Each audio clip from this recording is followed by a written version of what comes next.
प्रधानमंत्री ने एक बाकायदा ट्वीट करके बोला है कि अगर इतनी इज्जत होती है अम्बेडकर की तो उनकी तस्वीर सेंट्रल हॉल में कांग्रेस लगाती, बाकी किसी दलों को लगाने की ज़रूरत नहीं होती। और दूसरा सवाल मैं ये आपसे कर रहा हूँ, आपको नहीं लगता कि Congress party single issue party बनती चली जा रही है? कोई भी चीज़ होती है आप लाल किताब उठाते हैं, नहीं तो फिर बोलते हैं अडानी इसका रहा। पहली बात तो ये लाल किताब देख करके सत्ता पक्ष इतना भड़क क्यों रहा है? सांड भी इतना लाल कपड़ा देख के नहीं भड़कता जितना लाल संविधान देख के भड़क रहे हैं। गलत क्या है? 10 विजुअल मौजूद है जिसमें राष्ट्रपति महोदय या महोदया प्रधानमंत्री जी को वही वाला संविधान, जो मतलब कलर से आप संविधान के बुक कवर से आप मतलब तय करेंगे कि ये कौन सा संविधान है।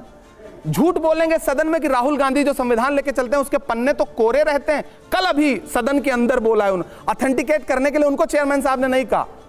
बात क्या है ना कि भारतीय जनता पार्टी जिन प्रतीकों के माध्यम से खेलना चाहती है ना, देश अब समझता है। आप उधर तो दलितों के खिलाफ अत्याचार करवाएंगे। सुप्रिया गायकवाड़ के जैसे आप भी स्पिरुलिना फार्मिंग से सालाना 1 करोड़ तक कमाना चाहते हैं? आसान तरीका, बड़ा मुनाफा। अभी डाउनलोड करें फ्रीडम ऐप। आप अत्याचार करवाएंगे और इधर सोचेंगे कि अंबेडकर जी की एक फोटो लगा देंगे तो दलित बहुत खुश हो जाएगा। आप देश के दलितों को मूर्ख समझते हैं।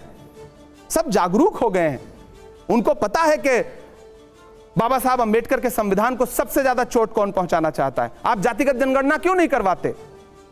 क्यों नहीं हक देना चाहते? प्रधानमंत्री जी सिर्फ फोटो लगा देने भर से या एक बार नाम उच्चारित कर देने भर से नहीं काम चलेगा। आप देश की जनता जागरूक हुई है और इसीलिए शायद आप परेशान हैं। ये दबदबा, ये शोहरतें, ये नशे दौलत, किराएदार हैं, सब घर बदलते रहते हैं, ये भी बदल देंगे। जब आप हिस्ट्री पे जाएंगे तो ये भी हमें बताना पड़ेगा कि 370 के मुद्दे पर बाबा साहब अंबेडकर ने कैबिनेट छोड़ी थी।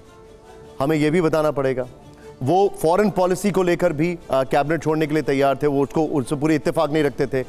कई सारी चीजों पर तो बहुत सारे फैक्ट्स हैं जो कि सामने निकल कर आएंगे अगर आप हिस्ट्री पर जाएंगे। लेकिन एक मिनट, राजगोपालन जी, अच्छा आप जवाब दूं या आप? अच्छा आप सवाल, ओके ठीक है, ओके गो अहेड। कविता में जवाब नहीं दिया मुझे, वो फर्स्ट वो दे दी, मैं करूंगा। वो कविता में आपसे जवाब लेना चाह रहे हैं सर। मैं देखिए इसके बाद मैं निशांत जी से अनुरोध करूंगा कि एक आध दिन अलग से हम आप बैठे मैं आप सबको घर पे चाय पे बुलाऊंगा और खूब सारी कविताएं। आपकी पॉपुलैरिटी है, मजबूरी है कि मैंने आपसे इमरान साहब आप निशांत जी कह रहे थे कि इतिहास में जाएंगे जी, तो इतिहास में जाएंगे तो आपको कल गृह मंत्री जी भाषण देते देते बोले हिंदू कोड बिल लाए। विरोध किसने किया था हिंदू कोड बिल का?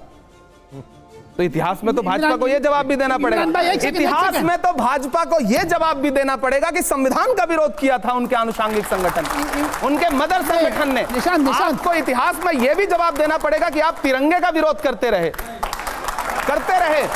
मेरा एक शेर है, मेरी एक नज्म है, उसका एक शेर है, उसके एक बंद है कि जिन्हें तिरंगे से नफरत है अपना झंडा प्यारा है, गांधी का कातिल अब भी जिनकी आंखों का तारा है, शर्मनाक इतिहास है जिनका अंग्रेजों से यारी का, वो अब हमको बांट रहे हैं सर्टिफिकेट गद्दारी का।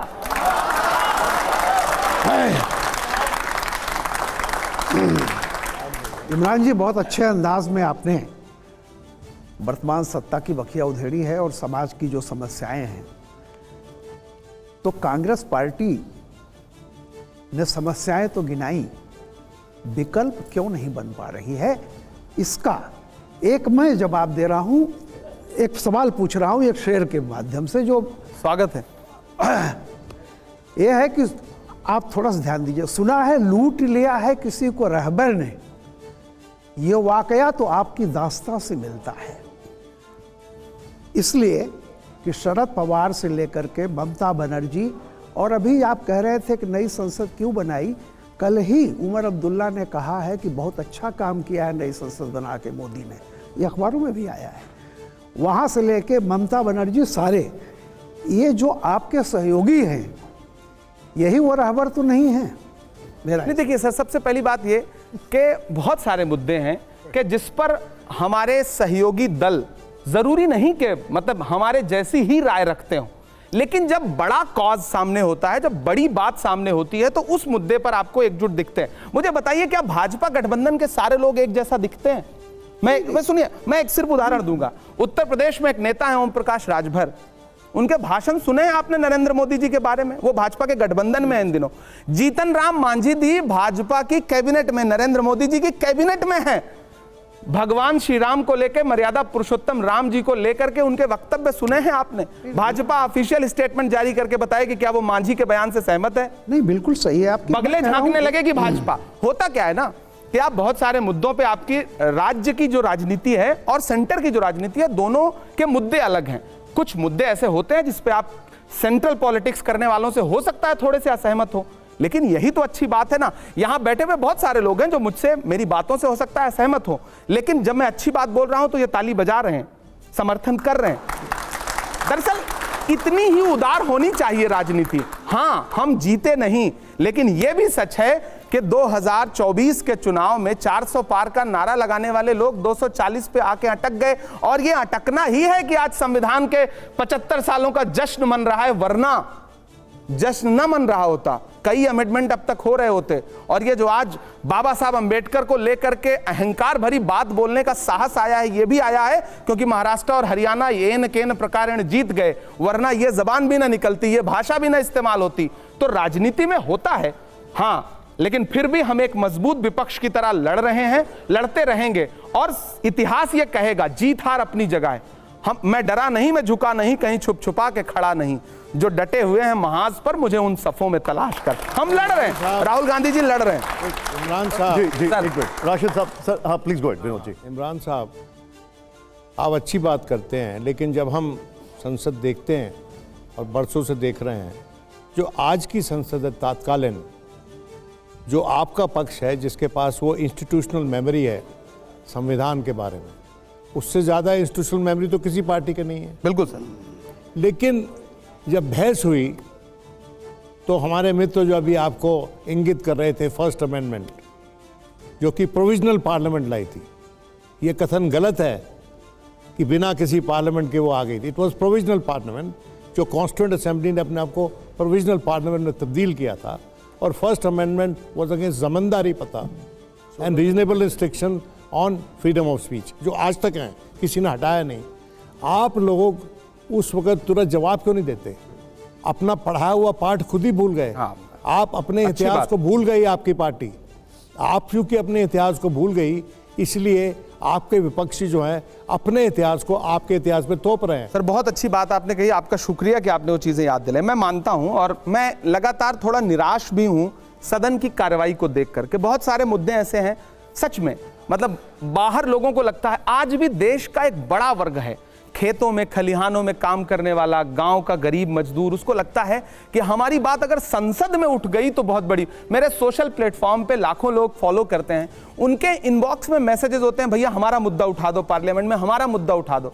हालत यह है कि इस पूरे सत्र में 0 आवर लगाते रहे, स्पेशल मेंशन लगाते रहे, मैं एक शब्द नहीं बोल पाया हूं पूरे पार्लियामेंट में। क्यों? क्योंकि संसद चली ही नहीं। जब संसदीय मर्यादा और संसदीय लोकतंत्र को मतलब एकदम से मिसमार किया जा रहा हो, तो हां, बाहर हम जवाब नहीं दे पा रहे हैं कि हम बोल क्यों नहीं रहे। सच्चाई यह है कि कहा गया है, सुना गया है, कोई न बोले, ज़बां दराजों को मशवरा है, कोई न बोले, अजीब लुकनत पसंद हाकिम से वास्ता है, जो चाहता है, जो सोचता है, कोई न बोले। उन्हें आवाजें पसंद ही नहीं है, उसके लिए वो हर हथकंडा अपनाते हैं कि आप बोल ना पाएं।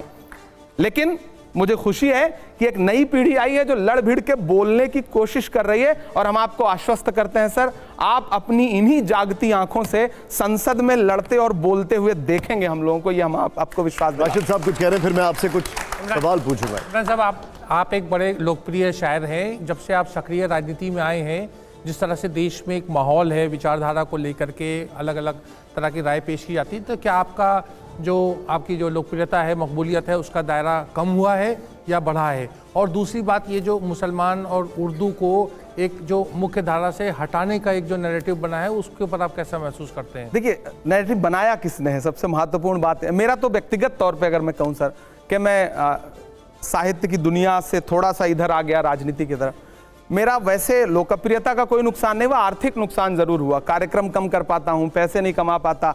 जो as a member of parliament तनख्वाह मिलती है, उससे सच में बात यह है कि आपके साथ जो पूरा हुजूम रहता है उसके खर्चे नहीं चल सकते, उसको चाय आप सही से नहीं पिला सकते, सच्चाई है। लेकिन ठीक है, यह भी एक दौर होता है सर, आपको करना पड़ता है। मैं कोशिश करता हूं कि कुछ कार्यक्रम बीच में कर लूं ताकि घर चल सके। अभी चूंकि अकेला हूं, शादीशुदा नहीं हूं, तो घर चलाने में भी ज्यादा मतलब पैसों का की जरूरत नहीं पड़ती, भविष्य में और सोचना पड़ेगा।